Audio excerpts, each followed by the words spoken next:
রাধে রাধে বন্ধুরা, জয় গৌর জয় নিতাই। তোমাদের এতদিন আমি যে আনন্দময়ীমা লীলা কথা শোনাচ্ছিলাম, যতটা শুনিয়েছিলাম আমি ঠিক তার পরবর্তী অংশ থেকেই তোমাদের পাঠ করে শোনাবো। হ্যাঁ, তোমরা শুনতে থাকো। আশা করি তোমাদের সকলের ভালো লাগছে, ভালো লাগবে, এটা আমি জানি। এটা এমন একটা মানুষের কথা, মানুষের লীলা কথা। ঠিক সারদা মায়ের কথা যেমন আমাদের ভালো লাগে শুনতে, আমরা যতই শুনি তত যেন আমাদের মন ভরে না, মনে হয় শুনেই যাই। এরকম আনন্দময়ী মার লীলা কথাও শুনলে তোমাদের মন ভরে যাবে, আর মনে হবে শুনতেই থাকি, কথা আর ফুরায় না। আর আর অন্য কিছু ভালো লাগবে না, এই হচ্ছে মূল কথা।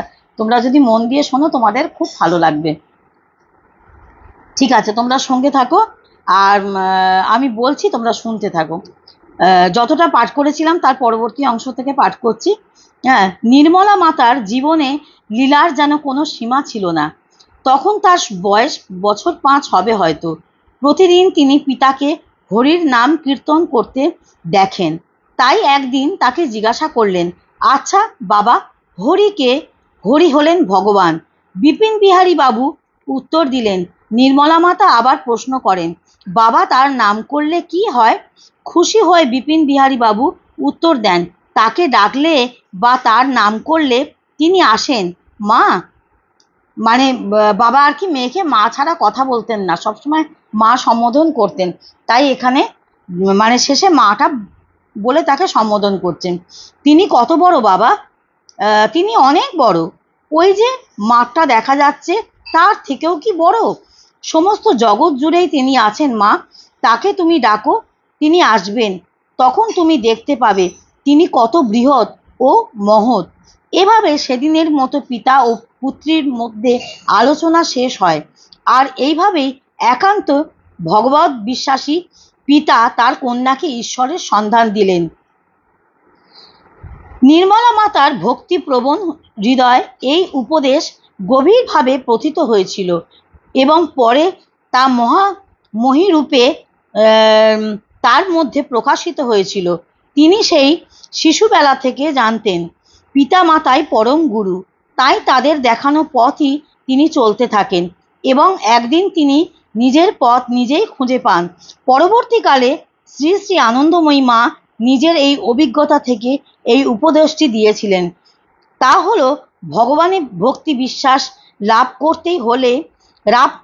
করতে হইলে কর্ম দ্বারা এক লক্ষ্য হওয়া দরকার। মানে এক লক্ষ্যে তোমার কর্মটা তোমায় করে যেতে হবে, এটাই এখানে বোঝাতে চেয়েছেন বা বলতে চেয়েছেন উনি। গুরু যে পথ দেখাইয়া দিয়েছেন সেই পথে নির্বিচারে চলিতে হয়। গুরু নির্দিষ্ট পথে চলিতে চলিতে যে সাহায্য দরকার তাহা আপনা হইতে আসে। কথাটি আনন্দময়ী মাতার জীবনে একটি অতি গুরুত্বপূর্ণ ঘটনা। একে অতীন্দ্রিয় শক্তি বা ঐশ্বরিক শক্তি বলা যেতে পারে। এই শক্তি বলেই তিনি তার অগণিত ভক্তদের হৃদয় জগৎজননী রূপে প্রতিষ্ঠিত হয়েছিলেন। তার জীবনে প্রতিটি গুরুত্বপূর্ণ ক্ষেত্রে এই শক্তিকেই অদৃশ্যভাবে উপস্থিত থাকতে দেখা যায়। কারণ সকলের জীবনে সব কিছু আপনা থেকে আসে না, এজন্য উপযুক্ত আধার চাই এবং নিষ্ঠা, পবিত্রতা ও তপস্যারও প্রয়োজন হয়। সেসব আনন্দময়ী মাতার জীবনে সমস্তটি ছিল, আর এই সবই তার পরম ভক্ত পিতার উপদেশ ও আশীর্বাদই সংগঠিত হয়েছিল বলে আমরা মনে করতে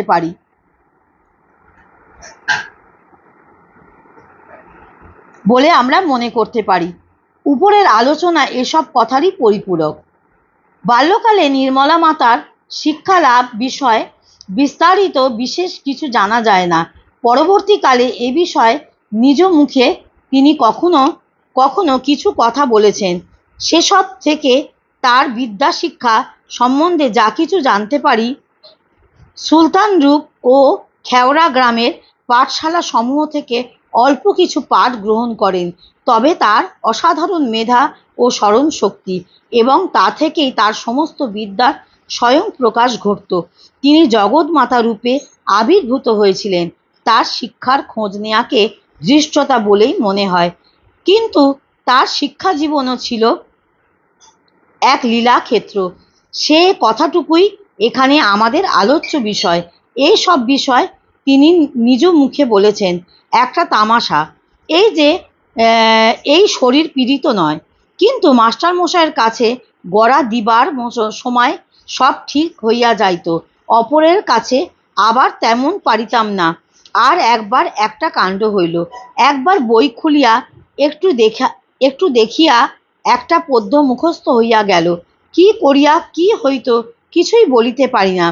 ইষ্টপেক্টর আসিয়াছেন স্কুল দেখিতে।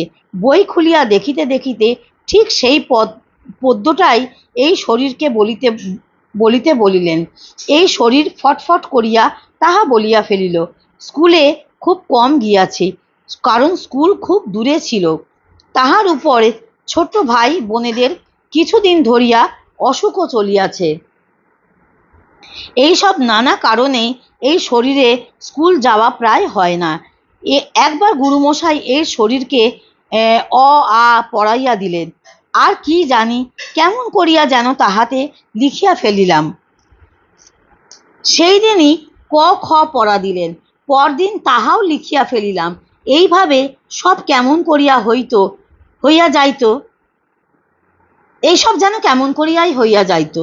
তোমাদের কাছে কি বলিব, যেমন আসন মুদ্রাগুলি আপনা আপনি হইয়া গিয়াছে, তেমনি পড়াগুলি কি নামতাগুলি সবই এভাবে আপনা আপনি হইয়া গিয়াছে।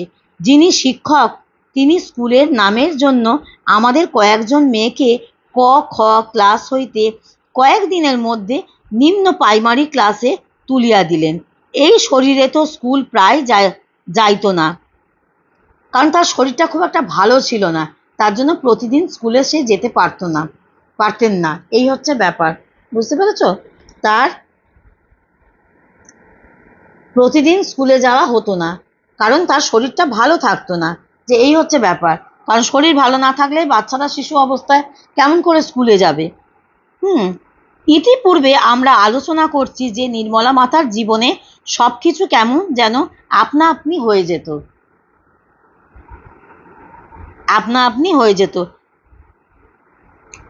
আজ এই পর্যন্ত পাঠ করলাম। আবার পরবর্তী অংশ আবার তোমাদেরকে ভিডিওর মাধ্যমে দিচ্ছি। তোমরা কেমন লাগবে আমায় বলবে, হ্যাঁ কমেন্ট করবে, তাহলে ভালো লাগবে। শুনতে শুনতে একটা লাইক দেবে। নতুন বন্ধুরা ভালো করে কমেন্ট করবে, আর পুরনো বন্ধুরা তো পাশে আছেই। ততক্ষণ রাধে রাধে, জয় গৌর, জয় নিতাই।